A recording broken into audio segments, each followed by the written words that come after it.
Hello అండి, ఈరోజు లంచ్కి ఏం ప్రిపేర్ చేశానో చూద్దామా. ఫస్ట్ వచ్చేసి గోంగూర పచ్చడి అండి, ఆనియన్ వేసి చేశాను, చాలా బాగా కుదిరింది. క్యాబేజీ శనగపప్పు కర్రీ చేశాను, ఇంకా దొండకాయ ఫ్రై చేశాను. అండ్ వచ్చేసి అవిసెపొడి రోజు వేసుకుంటారా రోజు అనేసి కమెంట్స్ చేస్తున్నారు. ఫస్ట్ ముద్దలో కంపల్సరీ అవిసెపొడి తింటానండి.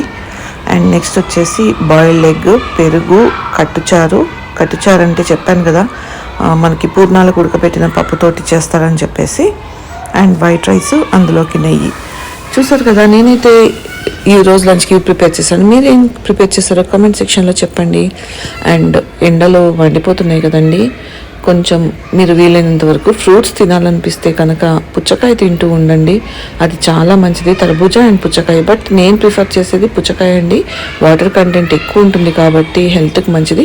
ఫ్రూట్స్ తినాలనుకుంటే మామిడి పండుతో పాటు పుచ్చకాయ కూడా